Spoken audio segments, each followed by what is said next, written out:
Let's move on to the porn industry. The industry's been rocked by the news that adult film star Cameron Bay tested positive for HIV. And now a moratorium on filming has since been put into place.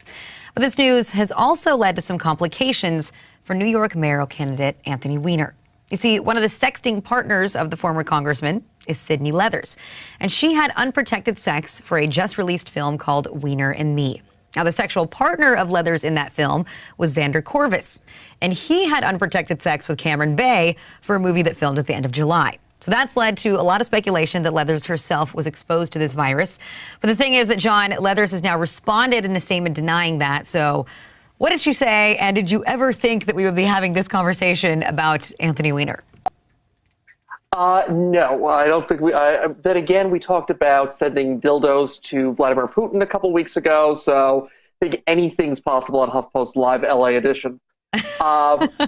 In terms of this, first off, Sydney Leathers is saying that she was not exposed, that she's tested negative for HIV, but at the same time, doctors do say that tests within the first 3 months are not always accurate, so it's very possible that retesting her and Xander in a couple of months, hopefully they've not been exposed. They test negative permanently, so hopefully, they avoided this. But, first off, the tests are not immediately accurate.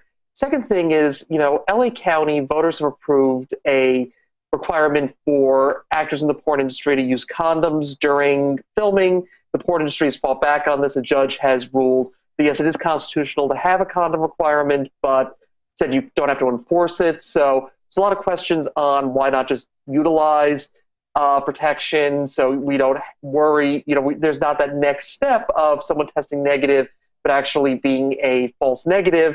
But at the same time, I know there's also been reading about, the porn industry saying, well, if LA County continues this condom requirement, they could end up fleeing. They go to Riverside County, San Bernardino County, Kern County. Who knows? Maybe we'll see porn industries sprouting up in Buttonwillow, California, coming up next. Yeah, I know they've definitely been threatening to take their business elsewhere, but I wonder if this latest news with Cameron Bay is just going to ratchet that pressure back up to actually comply, with that ordinance that was passed.